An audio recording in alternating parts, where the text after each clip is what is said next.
on imported goods. He described the decision by government as callous and insensitive. Let's go and listen to the National Communications Officer of the Opposition National Democratic Congress, Sammy Gyamfi. We'll be right back. Discounts which were announced was not a favor government was doing to importers. I hope you understand that. It was because they had introduced a policy which had led to an increase in import duties. And so if you are reversing the discount, what it means is that you are sending importers back to where they were when the benchmark values were first introduced and import duties went up. You are sending them back there. But that is not all. What is even worse is that at the time of John Mahama, where there were no benchmark values, or let me even bring it forward to 2019, May, where there were no benchmark values, the dollar was just about 5 Ghana cedis. Today, the dollar is 6 cedis, 40 pesos. That's a dollar to cedi. And so if you are reversing the policy, you are sending the importer back to that place where he was paying high import duty as a result of the introduction of the benchmark values. And now he'll be worse off because if he needed 5 cedis, 20 pesos to get a dollar back then in 2019, now he needs 6 cedis, 50 pesos. And aside that, back then, importers were not paying anything like COVID levy on NHIL or COVID levy on VAT and all the new draconian crippling taxes this government has introduced.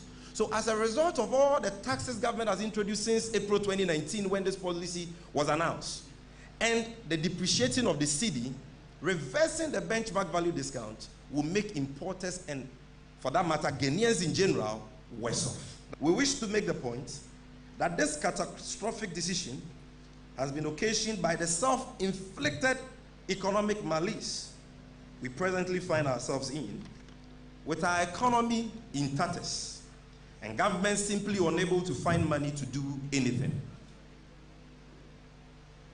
After 5 years of economic mismanagement and reckless election-driven spending, which have taken the country back to its epic days, the Akufo-Addo Bawumia MPP government has decided to punish the already burdened Ghanaian people with more hardships for their own recklessness and economic mismanagement. This is why all manner of crippling taxes and killer revenue measures, such as the reversal of benchmark value discounts, are being imposed on suffering Ghanaians to shore up government's revenue just to create an artificial picture of a sound economy in order to convince the investor community on more and more borrowing.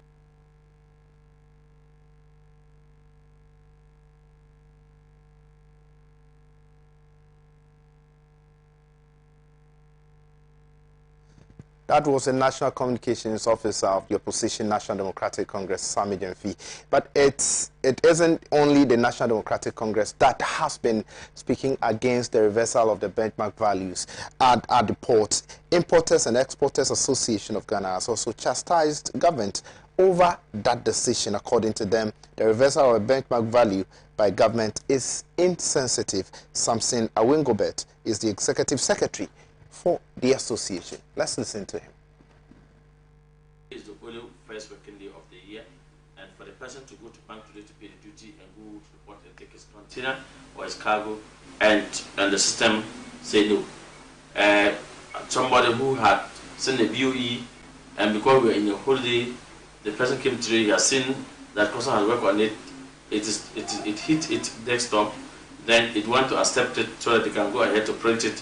They can validate it so they can print it and go and pay the duty. And customs say the GRA is saying no, because one has to go back and re-entry onto the system for them to recalculate and include the benchmark values before one can go ahead to print out the document and go and pay duty. I strongly believe that the kind of hardship that the government through GRA have put on the business community today is not the best. As we speak with you, since in the morning till now, nobody can pay duty, nobody can clear, nobody can go to the port to take anything.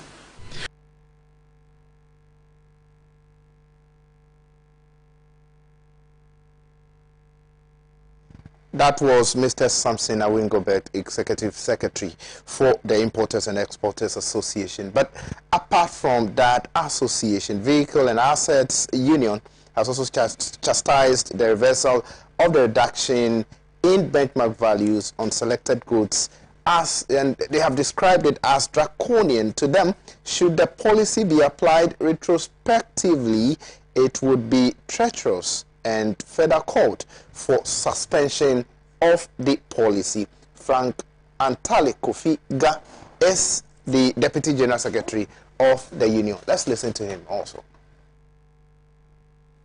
As a union, most of our members do work with a budget and a plan. Apart from the fact that we are faced daily with the dollar going up and the cedi devaluing at a very fast rate, we also think that the 30%, because it's something that government sought to do to help the automobile industry, to help the car dealers association, and to help the consumers, because you realize that the dollar is going up, the levies at the port keep increasing, and then the benchmark value is also high. So government in its own wisdom in 2019 realized that no, something has to be done to help this market.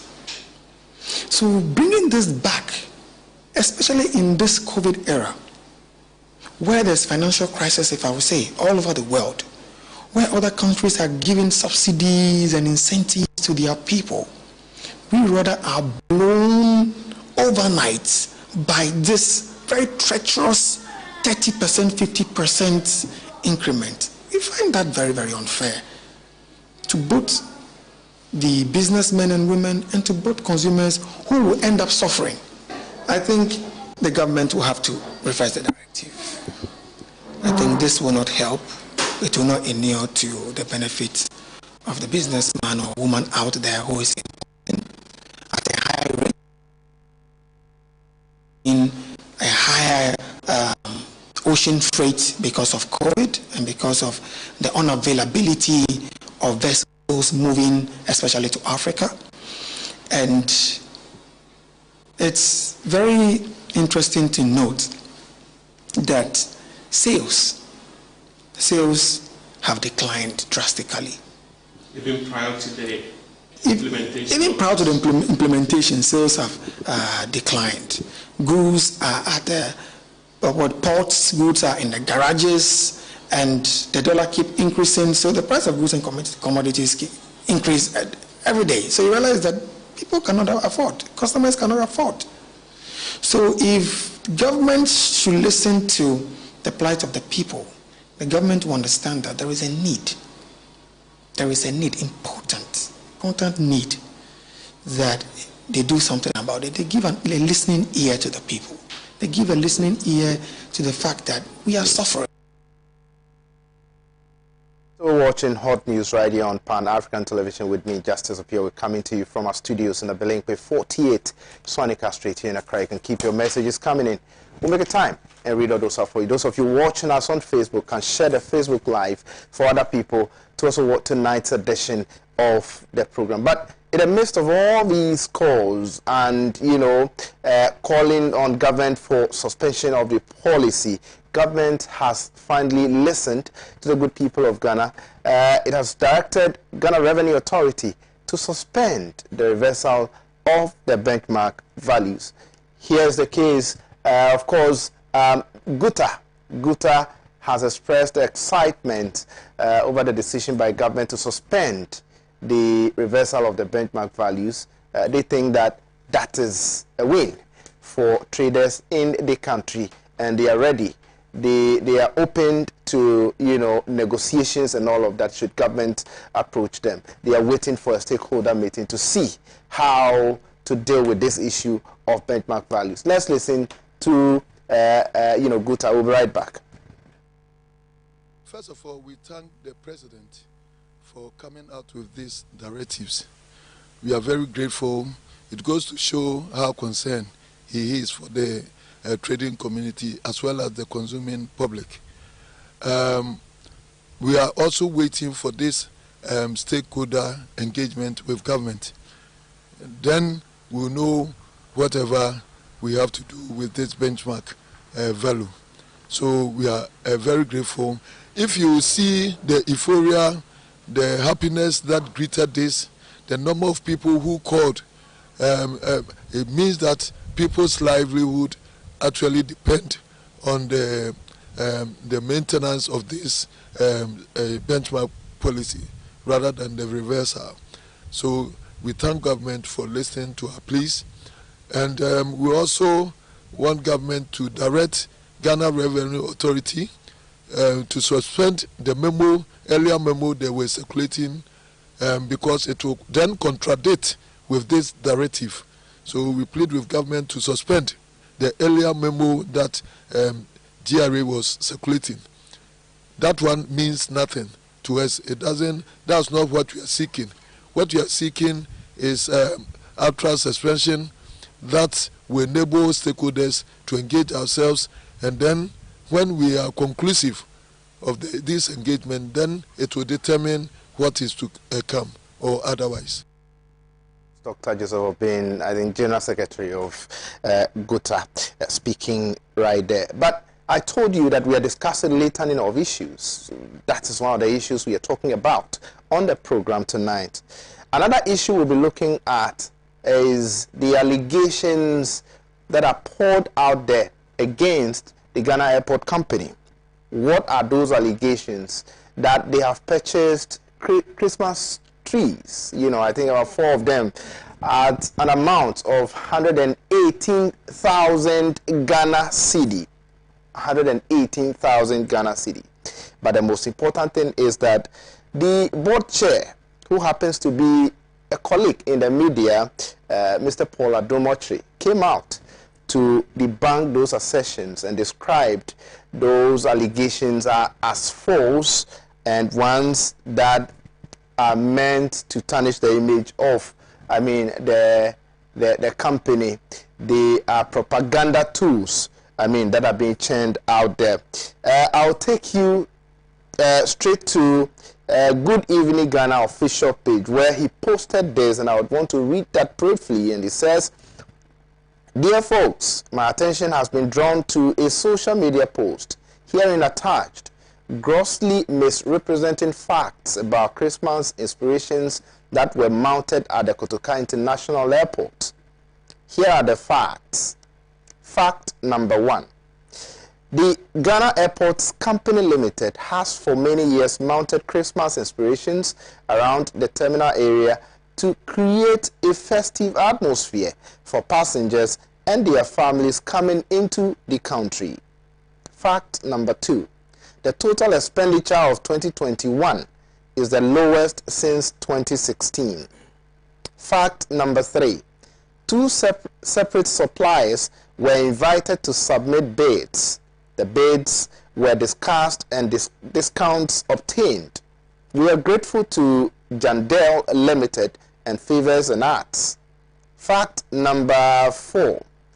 The beautiful Christmas tree standing at Terminal 3 and 3 others altogether cost 34,000 Ghana cedis, which was graciously provided by Jandel Limited at a heavy discount.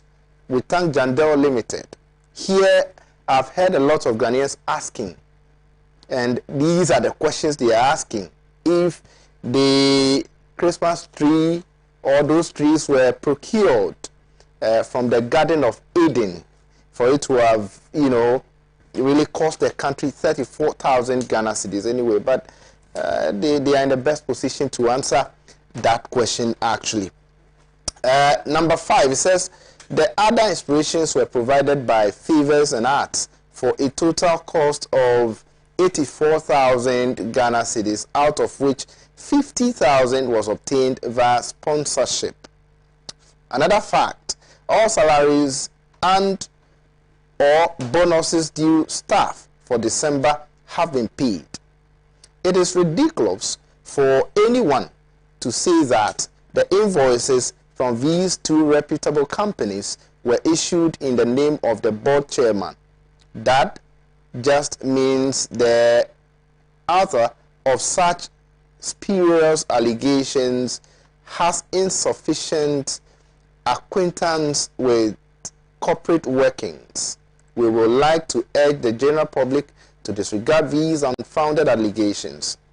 The Ghana Airport Company Limited has a fully operational corporate affairs department that is able to attend to all public enquiries. We will like to assure the general public that we are fiercely committed to support the Honorable Minister of Transport to achieve President Akufo-Addo's vision for the airport. The vision contained in clear direction is to make all Ghana airports an important symbol for our national development agenda.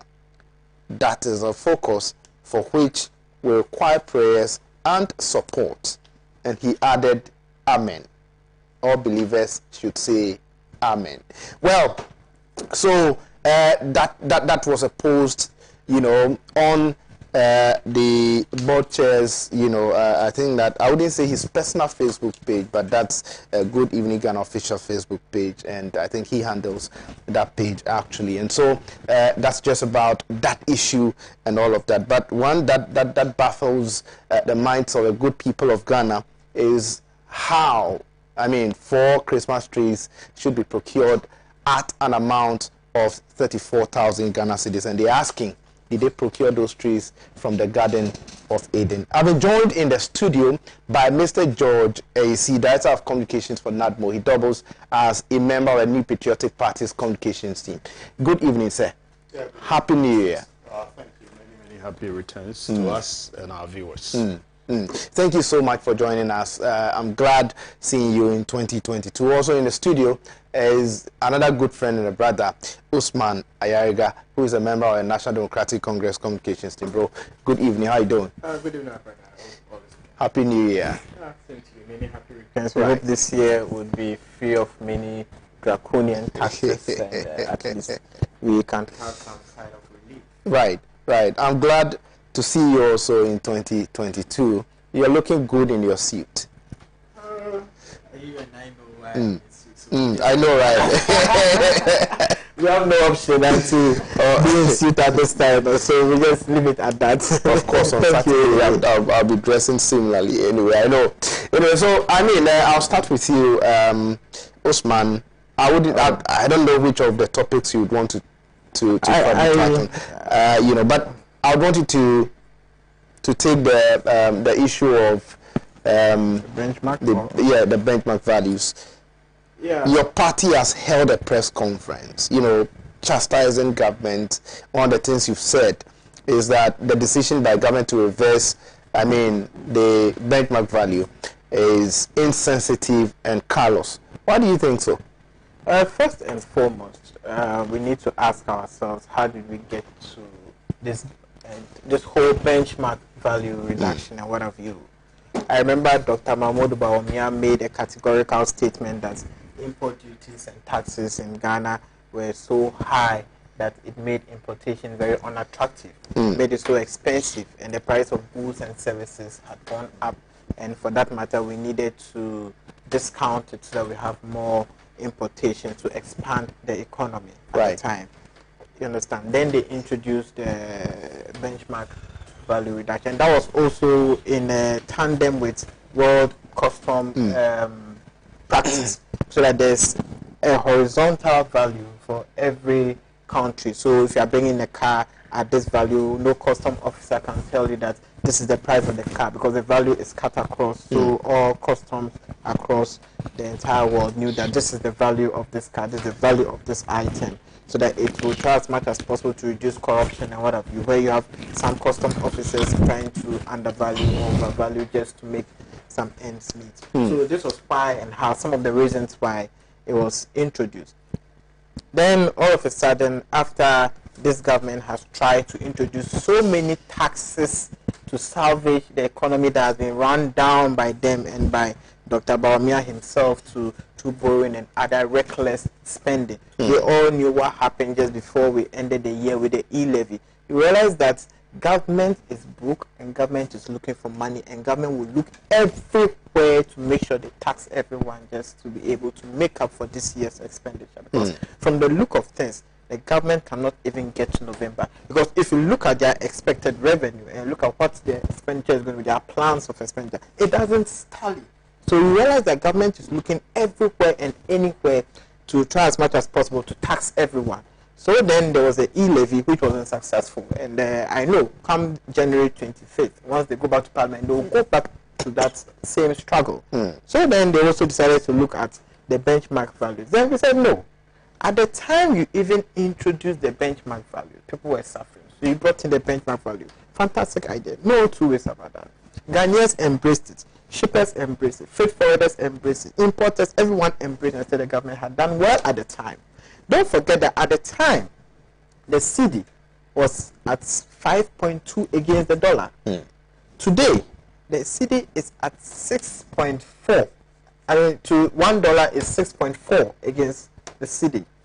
So you would realize that even at the time, that 30%. Have we got into 6.4 already? Yeah, 6.4, unless Mr. Isi has 40%. Yes, unless Mr. Isi has a different figure for us. Okay. So what it means that if you take 5.2 to 6.4, I mean, the cedi has been depreciated close to about 15 to 20% or so. I don't know. I haven't done the calculation, but that's just out of the head. I don't mind if you do the proper calculation and we can correct or let the viewers understand the exact figure. So what it clearly means is that 30% that importers were enjoying, as it stands now, that 30% one way or the other has been consumed by even the depreciation of the cedi. Not only the depreciation of the cedi, but also some taxes that have been introduced along the way. Do you know now if you're importing a car, even get fan levy you pay has been split into two. Now you have get fan levy, and you have what they call charge and the get fan levy. Then you have COVID levy. Then you have African Union levy. You have ECOWAS levy. You understand? Some of these taxes were introduced, some of these levies were introduced. And for that matter, it has already ballooned the rate at which people pay for the imported goods. So what the NDC is saying is that even the 30% or 50% on goods people are enjoying, as it stands now, it's like we are not even enjoying. So if you want to reverse what you did to help the good people of this country, they are going to further strangle the good people of this country. It's very difficult for businesses to grow. It's very difficult for importers to import. That is why everyone was calling on the government, the NDC, Guta, everyone who mattered. And not only everyone, but every citizen who bought goods and services was like, you need to have a second look at the current situation. So, based on the hue and cry and the pressure mounted by civil societies, by the NDC, and the president decided that he was going to reverse the whole idea. But I just hope that the reversal is not just a knee-jerk reaction. That's, I mean, somewhere along the line, maybe mid-year, they will come back again to it and say we want to still cancel the benchmark value. So I just hope Mr. AC and his party can assure us that the president has listened to our cry. He has listened to the hue and cry and the suffering of the people. And he hasn't just said it because we are shouting at the moment, and later he will reintroduce it and not give a hoot as to what we say. So I think the reversal is good at the moment. And I want to congratulate the NDC, most especially our communication officer, who took the fight straight to the doorstep of the president, fought for the ordinary Ghanaian. The importers also fought hard. The Guta and all the unions also fought hard. So it wasn't just a one-man's fight. It wasn't just a fight for the NDC, but it was a fight for the Ghanaian people. So I want to congratulate all of them for coming together. But the situation isn't just about the benchmark values.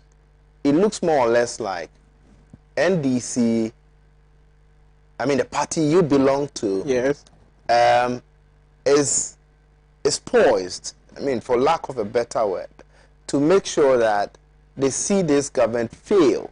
They see this government fail in the sense that every policy of this government is criticized by the National Democratic Congress, especially those policies that seek to generate some revenue for this country. For instance, the e-levy is one of the policies, is one of the things you have criticized heavily. Why is the NDC doing so? We are not criticizing every policy because we want the government to fail. You are not just criticizing. We want the government to sit up. We want the government to stop the reckless spending. We want the government to stop the excessive spending. We want the government to stop the spending that is draining the ordinary Ghanaian through taxes. If government is even able to stop wastage, we don't need to introduce new taxes to this country. You saw in the Auditor General's report, wastage alone, 12.5 billion Ghana cedis.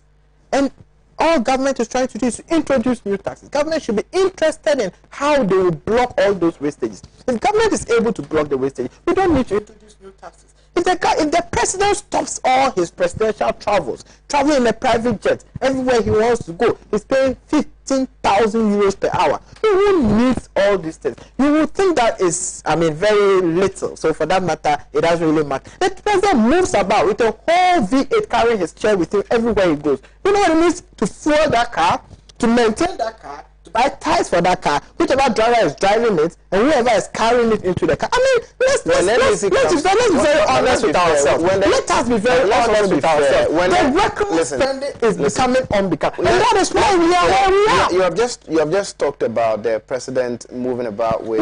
After the reckless spending of this government. Talked about... Yeah, then in justifying that, you give examples. You talked about, his flights and all of that. And I'm saying that if the NDC assumes office today, I don't think that the president is going to be allowed to drive in taxis. Never. That wouldn't happen. He would drive in V8s and all of that, just as we've seen when he was in power. The president, if NDC comes to power, would fly. You don't expect the president to go and sit in an economic class, flying outside the country, and all of that. So are these criticisms, are some of these things not too petty? First and foremost, I don't think there has been an NDC government where the Auditor General report reported that there has been 12.5 billion wastage in 1 year. I'm yet to see that report.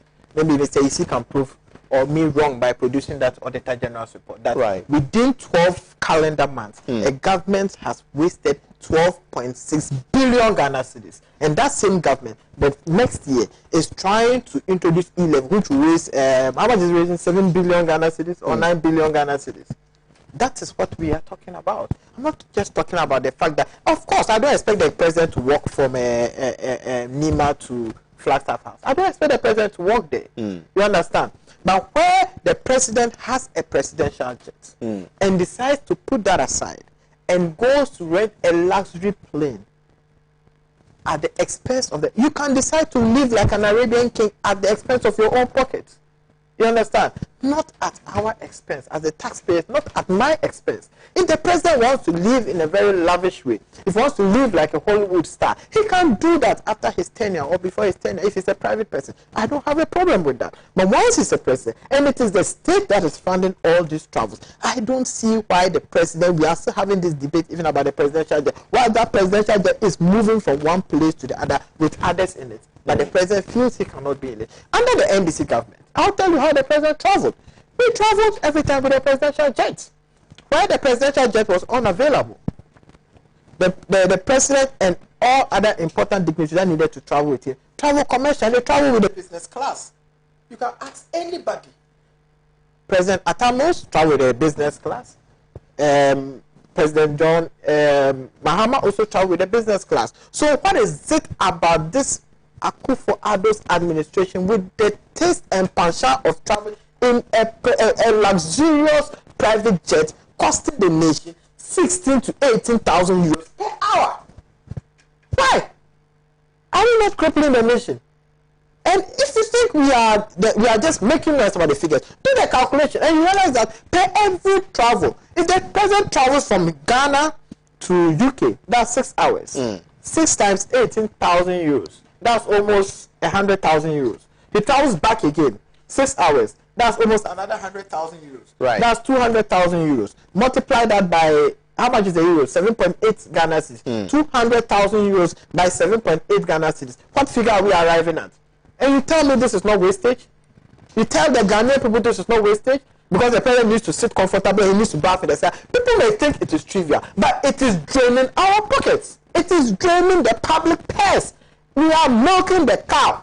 The president, the MPP, they are milking the cow. The cow is sick. Ghana is sick. Still, you want to milk the cow. The cow is anemic. The cow cannot produce milk anymore. The cow doesn't have blood in it. Yet we want the president to live a luxurious lifestyle. That is where we are as a country. Now, and if the president and the MPP does not stop this recklessness to foreign spending is concerned, then we will continue to tax the people of this country. It's not simple as that. Okay, now let's look at the taxes as against the wastage. The question is, how much are we likely to generate from, you know, preventing this wastage that you're talking about, as against the taxes that have been introduced? For instance, the e-levy that you have kicked against, and then that of the reversal of the benchmark values and the amount of money we are likely to get out of that place or from that place. So Justice, government wastes 12.6 billion Ghana cedis in 1 year. Okay. The following year, government is seeking to tax everyone, our more transactions and everything. And government is telling us projected revenue is at 7 to 9 billion Ghana cedis. Why would you waste 12 billion and come and tax us just to generate 7 to 9 billion Ghana cedis? That is one level of it. Why would you waste the same 12.6 billion and at the next year you are now trying to reverse benchmark values? As for the benchmark value, they have not given us any figure. I stand to be corrected. I'm going to see the figure Mr. EC will give us. But why would we do that? Tell me. Why won't you rather save the public purse? Save the cow. Let's not kill the cow. At the end of the day, we won't have to even introduce new taxes. At the end of the day, if we are introducing new taxes, then we know that, yes, government hasn't wasted the already available resources we've given to government. You see, Ghanaians will not have a problem if they see that the government is diligent with their monies and government needs more money to invest into more things, to better our own lives. See, you think I enjoy driving on a rough road? No. You think I enjoy it when it rains, my whole area is flooded? No. You think I enjoy it when I go to a school and they don't have dormitories? No. You think I enjoy it when I'm driving on the motorway and there's no street light? No. Everybody, even the NDC, is more interested in the betterment of this country than the MPP. That's why we continue to kick against some of these things. So let's not just trivialize them as if the NDC is against every single policy of the MPP. No, we are seeking to protect the cow. That's all. Very well. Now, before I move to Mr. EC, your final question. So, you are asking government to prevent the wastage, you know, if I get you right, so that we will not end up, you know, taxing the good people of Ghana and all of that. But the question is, in our current situation, where government indeed would have to prevent the wastage and all of that, you're also kicking against other major sources of generating revenue for this country. How do you expect government to operate? Well, we have said it loud and clear that if government needs to generate revenue through those same avenues, there's a way to go about it. Let's go it little by little. I mean, with the e-levy, we at a point we're ready to make some concessions to a certain percentage, but they were stuck to their 1.75%, and that is very evident. It is conspicuous. That has been the position of the NDC. Right. And I mean, with these benchmark values, if government had come back with even a 10% or 15%, I don't think we would have kicked it as we are kicking against this entire scrapping of the 30%, because importers are already suffering. By the time by the time customs and excise service even calculate your duty for you, if you don't pay it within that same day, by the following week it has gone up because the cedi depreciates at an alarming rate against the dollar. The exchange rate is killing them at the port. Just you should get to the port and see how importers are suffering, how clearing agents are suffering. So if government needs to introduce new taxes, you just don't start by going high to a certain figure. Okay. I read somewhere, I think Zimbabwe or somewhere, they were taxing their momo, and they just started at 0.03, and the people even kicked against it at 0.03%. The people kicked against it. So even if in other countries 0.03, they are kicking against it, and we're even ready to make concessions to 1%, but the government says no. because you are saying 1%, then you are not interested in the welfare of the country. How is that possible? Very well, I'll come back to you. Viewers, you're still watching Hot News Radio on Pan-African Television with me, Justice Appiah. Share the Facebook Live for other people to also watch tonight's edition of the program. Now, let me come to you, Mr. Isi, on the issue of the reversal of benchmark values, and suspension and all of that. Okay. Thank you. Good evening to you. Good evening to my colleague. Right. Good evening to our viewers. Happy New Year. We said it earlier. Sorry. Right, you can go ahead. Yeah, Happy New Year to all of us. We hope by the end of the year, good health, long life, and prosperity will be our portion. The suspension is not a reversal, it's the suspension of the benchmark values. His Excellency the President says that he thinks we should. But we are looking at it from the reversal to the suspension as it is currently. I don't understand. So initially, I mean, government says it was reversing, you know, the benchmark values. Right? Yes. Then currently, an order has been given to Ghana Revenue Authority to suspend that. Yes, that's what I'm going to tackle. So that's what I'm going to tackle. So I'm setting the record straight that it's not reversal, it's suspension. Right. That we were going to do the reversal. The reversal. And then we have, the President has directed that the reversal be suspended. Yes, that is where I'm taking it from. You can go ahead. Good. So it's important. My brother is giving the premise for the introduction of the benchmark values and all that. Part of it is, I agree with what he said, but in addition, it was also to make our ports very competitive because we realize that the duties in Ghana or Ghana's ports were becoming higher than our neighboring countries. And so Ghana's port wasn't becoming attractive to our landlocked neighbors. Okay, for instance, Mali, Burkina Faso and Co., who were importing their produce or products through the Tema port and maybe exporting through the Takoradi port and Akibes, were preferring other ports in the West African sub-region to ours. And so in order to make our ports competitive, we thought it would be proper to introduce these benchmark values for other goods and then vehicles. And that is our 50% on other goods and then 30% for vehicles and all that. And so that was welcome. Interestingly, at the time, the same NDC, our brothers who called themselves socialists, made the argument that by introducing that, we were going to kill our local industries.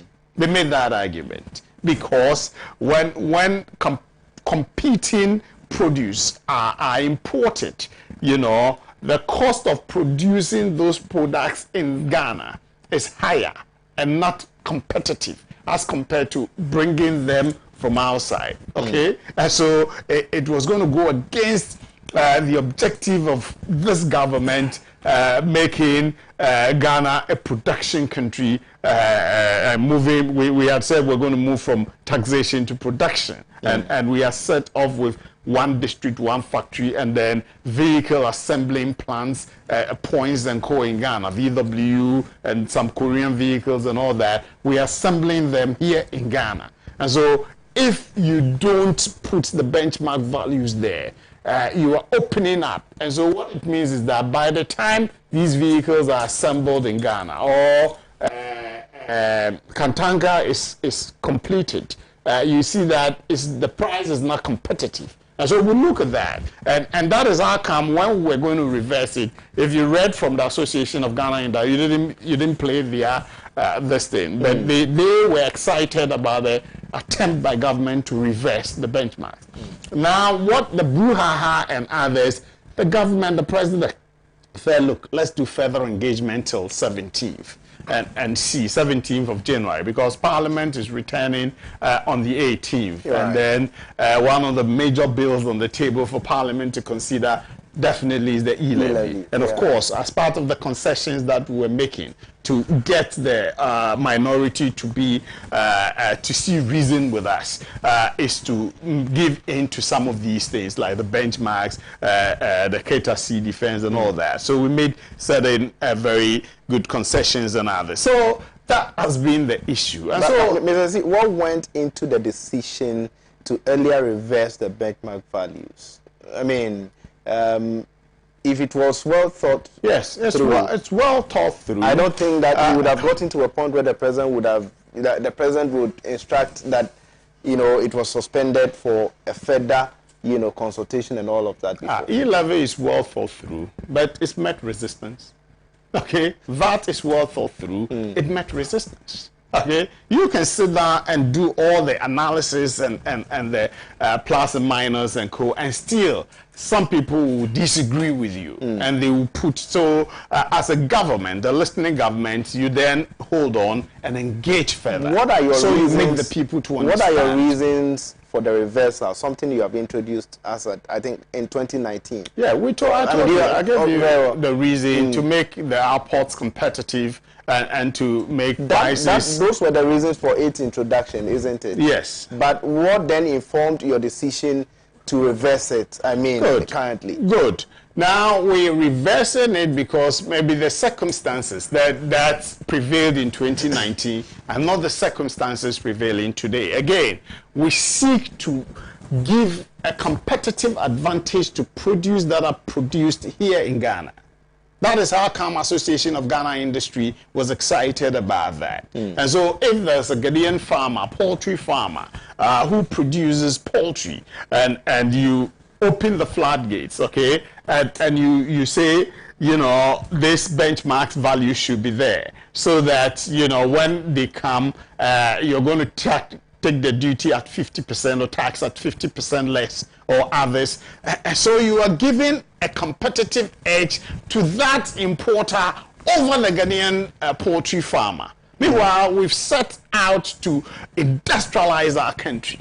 Rice production. So if you look at our list, over 43 items that we were going to look at and say, we want to give the Ghanaian industrialists the competitive advantage over the importations of that. Right. Because when we import everything, viewers and listeners, what we are doing is creating jobs for the countries of origin. You know that. So Vietnam people get jobs when we import bags of rice, tons of rice from Vietnam. Okay, and so you're creating jobs for those countries at the expense of the youth of your country. And so we factored all that, and with the devastating effect of COVID on this country, we thought rebuilding or building back, we need to factor certain things in and look at our local people too, and give them the advantage over the importers and others. So that will also help us meet our objective of creating jobs for the youth. Okay, these are some of the things that. But I've also listened to the associations, the Guta people, and they make good and sound argument. Okay, for instance, if we say we want the local rice production and coal, is it possible, Justice, that we can meet the local demand continuously for 6 months? Can the local market supply the rice demand continuously for 6 months? That's a good argument. Poultry, can we do that? Okay, the quantum that is needed for consumption in the next 6 months. Can the local industries supply that? And all the other things that we feel we have competitive advantage of. And the vehicles, the local assembling plants and co, can they give it at a competitive price? Okay, because we import used vehicles and co, crashed vehicles and all that, and the people are able to buy them. So we factored all these, and then we said, okay, it's a good argument. Then let's sit down and see, because we also want to protect our local industries. They are now, you know, coming up. We want to see how we can push them and give them a market. So if that is the case, let's sit down. Let's engage in the Giorgio and see the way forward, okay? And so that has been the reason why the president says, okay, the NDC came out. Fine, they are Ghanaians, and they put out the argument. Then I said, okay, Where were you with that? What has happened to the first argument about protecting the local industry? Okay, now you think it's not needed, it's not necessary. Samid MV says that is one of the unreasonable arguments we put forward, that we want to protect the local industry. And so they brought the argument. We know the nature of Parliament. We want to engage and engage civil society and other people. And so if we do what we need to do to get everybody on board, that would be a good thing for all of us. So, Justice, I think is a good call by His Excellency the President, and pressing the pause button for the next 7 days and co. It's okay. So that, and I understand the engagement is even started already. So let's engage AGI, GUTA, you mentioned other groups, all of them. Let's engage them, and then we see if that's the reason why we need to go ahead, or there are selected items that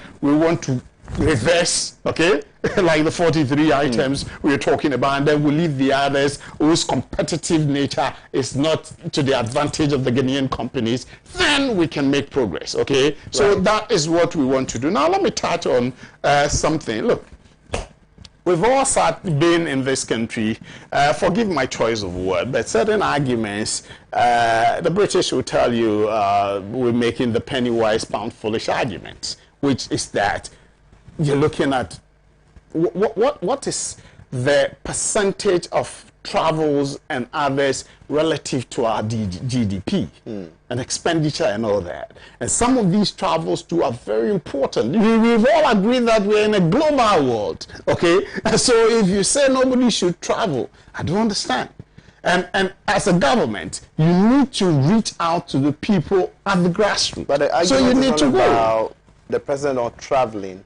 It's about the president not, using luxurious flights and all of that. That's a good point. That's a good point. But what is the security implications? What is the advice of the national security which is making the president to go the way he's going? I'm not saying nobody should speak about it. Okujeto Ablakwa Honorable has the right to push that argument and let the Ghanaian, because the president's employers are the Ghanaian people, right? And so they are saying, some are saying, okay, we think it's too expensive. We think you can go with a presidential jet. We think you can even go on a commercial flight. That's a good call, okay? The national security people will also have their reason to justify whatever it is. And there are certain expenditures that are not put in the public domain. We know security expenditure, especially military and others. So those are things that we need to look at.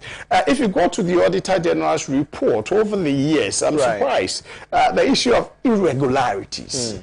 Let me explain some of the irregularities to you. Now, I'm the Director of Communications for the National Disaster Management Organization. Public education is organized by my outfit, right? Across the nation. And then I have to account for, retire my expenditure, right? And so in the process of retiring my expenditure, maybe 2-3 regions had not submitted their documents to authenticate the expenditure, right? They've not submitted it. And so as a result, 13 regions and the headquarters, we've done our report and submitted to the audit office. Now, because 3 regions haven't submitted, the auditors will say there are irregularities. Okay, you are supposed to expend maybe 1,000 cedis. You have done that expenditure, but because we are not able to bring all the supporting document to conclude, it means that irregularity. They'll report it because they'll give you a query, and then when you answer, you say because, and as of the time they are concluding their report, you've not gotten those 3. They are irregularities. It doesn't mean those expenses were not incurred. But would you? It doesn't mean that. But would you agree that there's a wastage in the system? Of course. Would you agree that? And we can see the trajectory of all these all over the years. Would you also agree that by blocking those loopholes, we are likely to save this country some reasonable amount of money? That's why we have auditors. So you need this. Look, let's get time and peruse Auditor General's report from 2010 up to 2021. Okay, 2021 is not ready. Up to 2020, and see whether you will not get all these irregularities. But I get, incensed because you go to the Public Accounts Committee, and these things are repeated year after year, as if we don't care. It's become part of our normal processes, and nobody is prosecuting anybody on that. Okay, and so you take them there, you chastise them, you speak, against them openly, disgrace them there, and it ends there. Okay, they will go the next year, the same person, finance officer, is coming back to sit there. What are we talking about? You get it? And so it is something that all of us should look at as a country. It is the responsibility of the government to ensure that these things are stopped. Okay, but until then, you cannot say because of that you cannot get, because those things are there, you cannot raise revenue to meet your expenditure to run the country.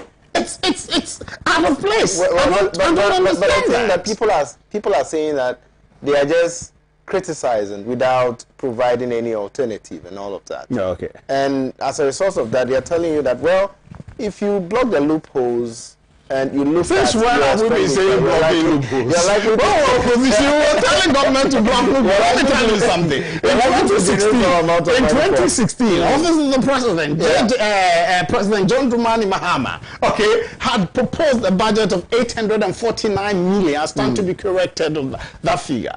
By the time it was exiting, it had expended 3.2 billion Ghana cedis. Very well. Okay? That is when the ones for the media when they went for the mid-year review, they had increased it from 849 to 1.6 billion, but they ended up expending 3.2 billion. President John Dramani Mahama. That is never true. Okay, these are facts. You don't check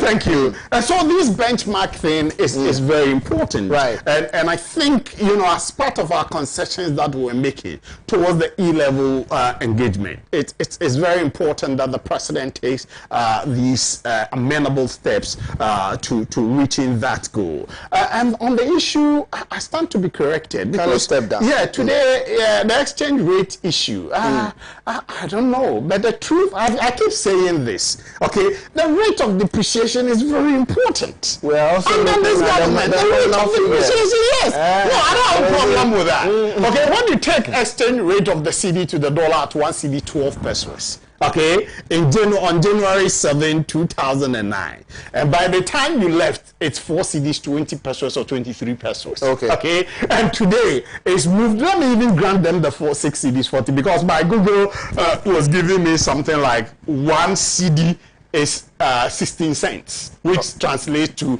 6 cedis 25 pesos.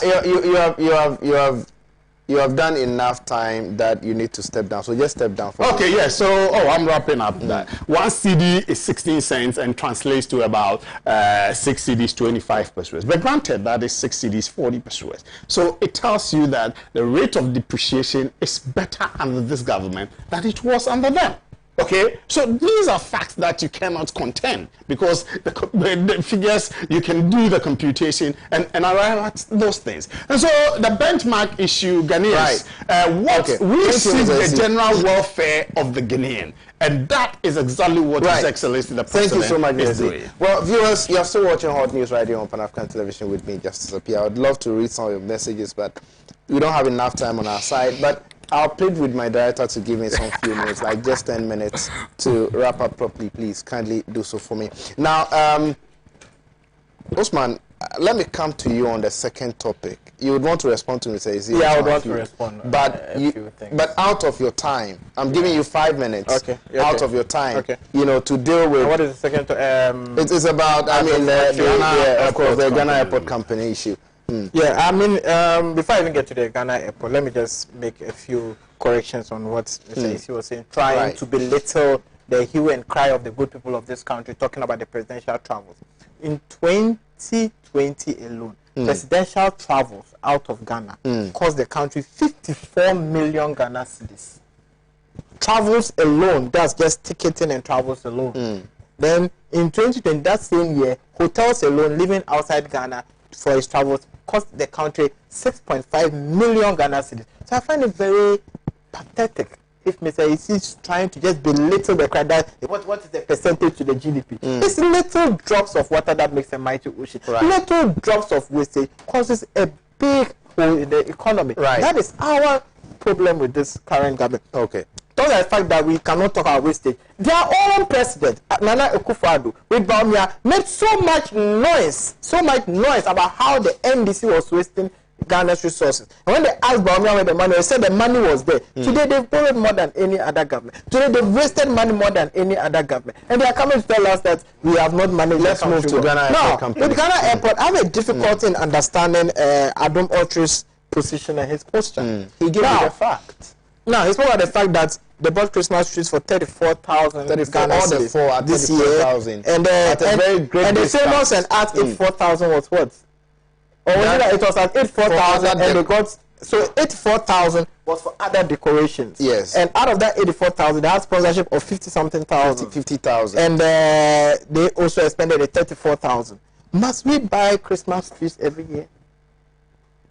I mean, I don't get the logic in it. If Ghana Airport Company were to be my company, I'll just buy the Christmas trees once. The other inspirations were provided by Favors and Arts for a total cost of 84,000, out of which 50,000 was obtained via sponsorship. Now, you see, if Airport Company were to be my personal company, I wouldn't be buying Christmas trees every year. And buying it at 34,000. I wouldn't buy Christmas tree at even. He said this is the lowest since 20. What am I saying? We know that after every 12 months there's Christmas. This is logic. Every 12 months there's Christmas. So why don't you just buy it once, even if it's going to cost you double of the 34,000? Now remember that after every Christmas you pack it, you wrap it, you put it together, you put it in the store. Once it's December, they bring it out, we dust it, we hang it back there. Simple. I mean, I don't get it. I don't get the illogical reason of everyone there. Not only airport company. Not only airport company. Allow me to ask you a question. I'm saying that if that is your argument, then this cannot be hanged on the neck of the current management. I'm coming to that. I have a problem with state institutions behaving like this. Every year they are doing some decorations. I mean, if it's our personal company, I don't think we will do that. I don't think Mr. Isi's house, every December he buys a new Christmas tree. Not at all. I don't think in my house, if I have a Christmas tree, every December I'll buy a new one. Moving away from that, I have a difficulty understanding Polado's second posture. Okay. How can we see invoices coming to the Ghana Airport with your name in it? I don't get it. You're a board chairman of the company. Right. You are under no obligation. You don't even have the legal mandate to go out and contract with any other company. So what is your name doing on that invoice? What is your name? You should come and explain to us instead of just trying to brandish some English words, throw out jargons, and try to confuse everyone.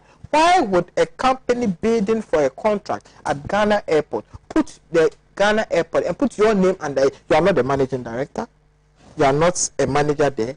You are not in charge of the day-to-day running of the airport. You are just a board chairman. And what does the board chairman do? All yours is to oversee every activity.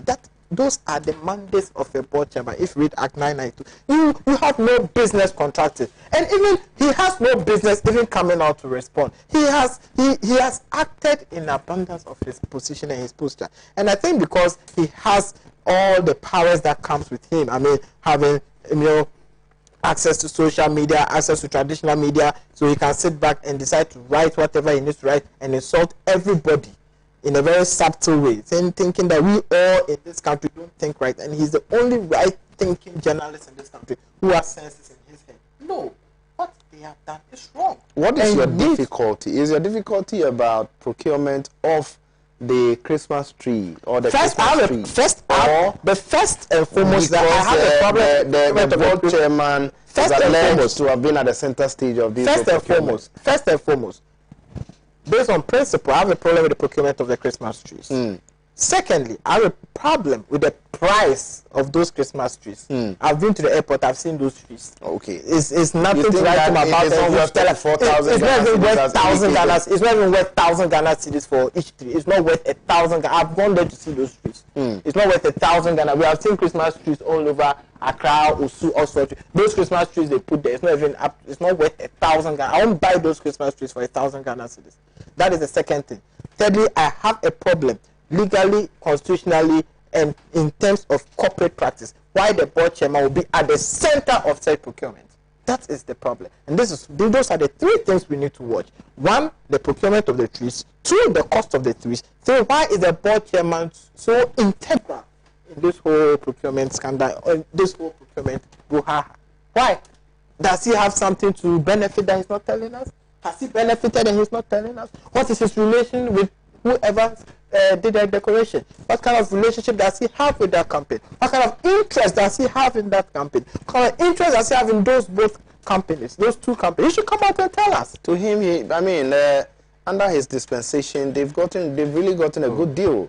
You know, in fact, at a very discounted amount, a great discount and all of that. So, what are your issues? What are your issues? I mean, what are you talking about? Since 2016, this is the best deal they've ever obtained, you know, at that company. Justice, talk is cheap. You understand? Talk is cheap. And we all know Paul Adomachi is good at talking. He's good at writing and insulting everyone. We cannot be buying Christmas trees at 34,000, 80-something thousand in this COVID era. Why? I mean, logically, it just doesn't make sense. It just doesn't make sense. Right.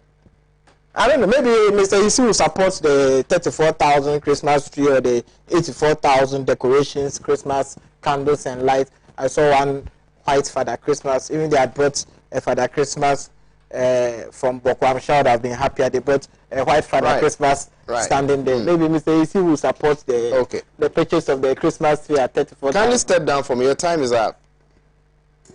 All right. Okay, Mr. Isi, can you take us home? Yeah, thank you.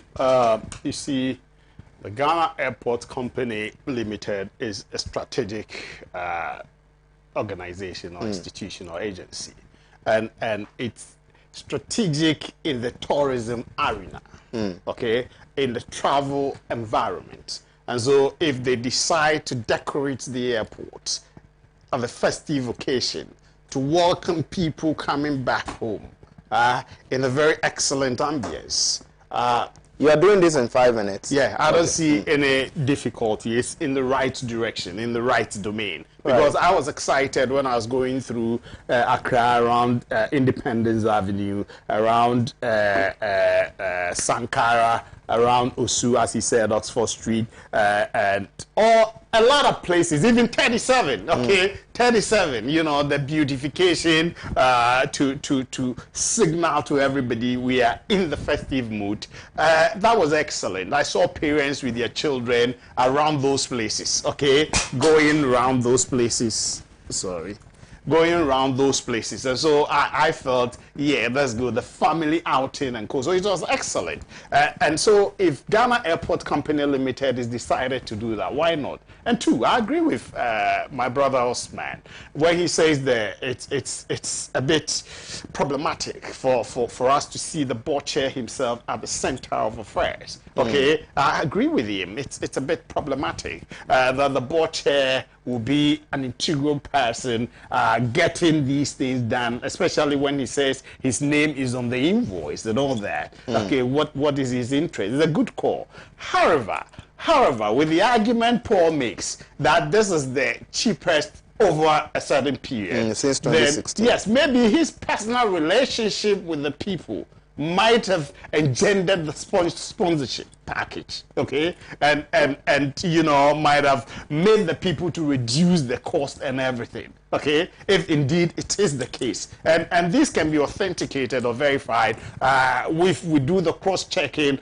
of these things from 2015 up to 2019 or 2020, you get it. Then it can tell that indeed when he became the board chair, his personal intervention is, you know, made Ghana Airport Company Limited save X amount of money. Okay, that could be, but I'm not too comfortable. In spite of that, I'm not too comfortable that he himself, you know, was moving to get these things for Ghana Airport Company as board chair. Okay, I've been a member of council, I've been a member of boards and cool, but it's a bit, you know, to get the board chairman himself. As I said, the day-to-day running of the organization is in the hands of Mr. Kwakwa, okay, who is the managing director of Ghana Airport Company Limited. Okay, so when I see the board chair at the center, I'm a bit not too comfortable, I'll be honest. Even if he gave us the best deal and the best bargain. Last one, Justice. Issue of capacity. When you take our budgets, I say budget, audit reports, capacity building, do you know how much goes into that? Of organizations and agencies, goods and services. Do you know how much goes into that? Right. Okay. And then we look at travels too. When you get into those things, these things are things that go on every day. And when we talk of travels, it's every ministry. No. Okay, every ministry. They push. Oh, you were. Let's get going. Argument of the president. 54 million for the president. That's 2021. 54. The Auditor General's report. Okay, 2020. Right. Okay. So, you know, when you saw there was a time the chief of staff said, you know, gave a fiat that nobody travels and all that. All those things are factored in. So, when we look at these things, you see them huge. Take the budget and look at it. We are looking at raising 100.1 billion Ghana cedis. Let's get going. We are looking at expending less 54 million. We are expending, you know, 137.5 billion. Okay. So it's a worrying issue, but we are doing everything as a government under Ken Ofori-Atta and the president to see that we'll be able to beat down our expenditure, you know, to match. And last one, the debt issue, you know, watch it. I always put the rate there. President, it's not just up, it's passed. 269%. Okay. JM, 243. Okay. Us, by 2020, was 180%. Right. Inherited. Thank you so much. Who is doing better? Thank you so much. Not the nominal figures. No, but I mean, why don't you like to talk about the nominal figures? The rate is the rate determines performance. Okay. And you use other statistical. Thank you so much for coming. Thank you so much. Thank you. This is what time will allow us on the program. Make a time with us same time tomorrow. My name is Justice Appiah and the show has been HotNews. Goodbye. Come on.